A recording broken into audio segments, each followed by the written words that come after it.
La journée du 23 avril 2026 a permis au syndicat national de l'enseignant technique et professionnel de lancer sa campagne dans une ambiance de sensibilisation et éclairage de la vision pour conquérir une place honorable lors des élections professionnelles du 28 avril 2026 qui déterminera la représentativité dans l'environnement syndical gabonais à l'ère de la Ve République.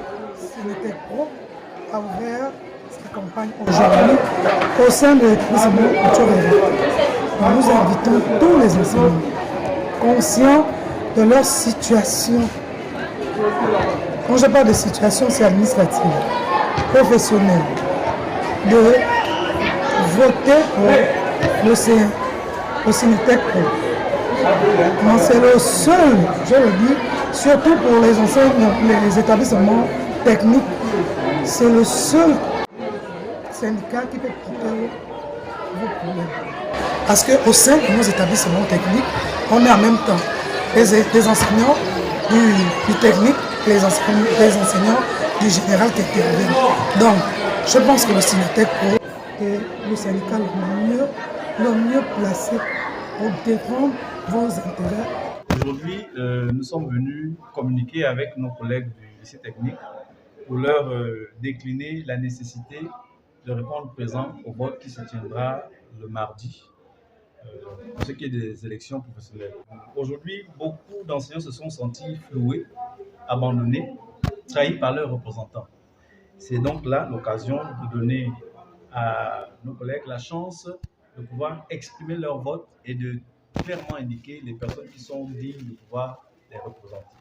Donc c'est cette démarche pédagogique-là que nous avons faite aujourd'hui, tout en espérant que notre discours est bien passé auprès des collègues. Nous les invitons massivement à ne pas avoir des craintes, des suspicions, parce que le syndicalisme d'avant ne devrait plus être celui d'aujourd'hui.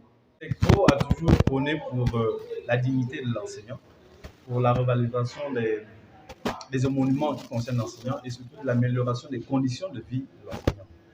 Bon, on n'a pas la prétention, nous, d'avoir des solutions toutes faites. Mais l'expérience montre qu'aujourd'hui, avec la Ve République, il faut bien que je le dise, on donne un canevas de sorte que nous puissions faire les choses dans les règles de l'art. Et le Synitec Pro s'est inscrit comme étant un syndicat qui dit les choses de façon claire et de façon tranchée. Si un enseignant ne se lève pas pour poser ses problèmes à travers une structure légalement constituée, ben cet enseignant-là sera en marge de tout ce qu'il pourra avoir comme construction.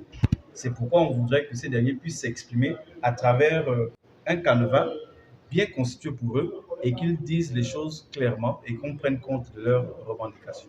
Après avoir fixé les objectifs en dressant un tableau mosaïque teinté des enjeux et perspectives pour un mandat de 3 ans, par la candidate de l'enseignement technique et professionnel privé, Bilogo Abesolo Priska Yipos Ngema Meye et Metou Meya Zan Kevin Salomon de l'enseignement technique professionnel public, le tout est revenu à la pierre angulaire du Synitec Pro, Ghislain Ngemanvé, de fixer le cap. Aujourd'hui, nous sommes satisfaits. Nous avons commencé par un jour, nous avons été très bien reçus et je profite de l'occasion pour remercier M. le proviseur et tous les collègues qui nous ont reçus dans cet établissement scolaire. Nous avons eu des échanges francs, puisque nous agissons dans le vrai. Nous ne sommes pas là pour mentir aux enseignants parce que nous voulons les voir. Nous devons leur dire la vérité.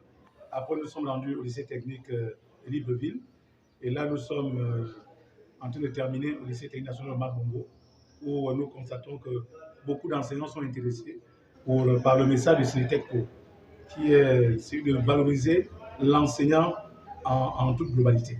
La campagne est lancée, malgré le fait que ce que nous voyons, c'est-à-dire les dessins du gouvernement, nous avons au niveau du fonctionnement, pour ceux qui connaissent l'organigramme de l'éducation nationale, tout est distinct là-bas. Et pour qu'on ne puisse plus entendre la voix de l'enseignement technique, on nous envoie dans les urnes avec les autres syndicats. Or, dans tout ce qui se fait éducation nationale, il y a la distinction entre l'enseignement technique professionnel et l'enseignement général et l'enseignement primaire. Je pense que si on aurait voulu avoir des élections équitables, c'est dans ce sens-là qu'on aurait dû avoir les différents postes à pouvoir. Mais bon, nous ne craignons rien. Nous sommes tous des Gabonais et des Gabonais. Et le message que nous faisons passer est un message qui concerne tous les enseignants gabonais. Et je suis très confiant, nous sommes confiants qu'au soir du 28 avril, ils nous feront confiance pour défendre leurs intérêts. Il faut tout juste avoir un discours franc et vrai envers les collègues.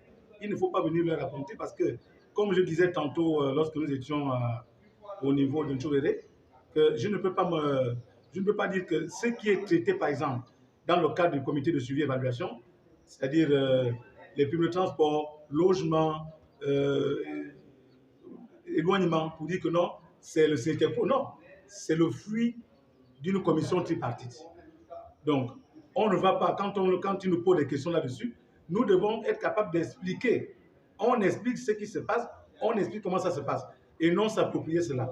Donc, c'est pour ça que je vous dis, ce que nous faisons, c'est d'avoir un langage franc, dire aux camarades que le nouveau gouvernement, qui a déjà fabriqué ces syndicats, qui étaient marginalisés, qui étaient précarisés en janvier, deviennent des multimillionnaires en avril.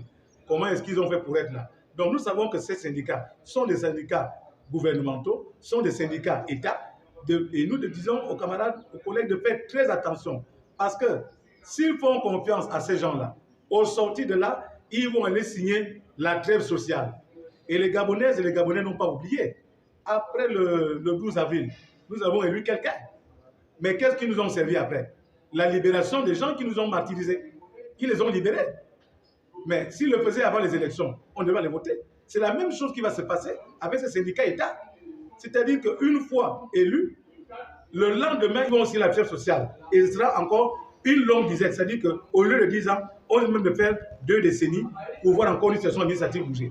Après des échanges interactifs avec l'assistance, notons que cette première journée de campagne au lycée Capitaine Charles Ntchouéré et le lycée technique national Omar Bongo ont été en effervescence cordiale où les enseignants ont pris l'engagement de voter la liste du Synectec Pro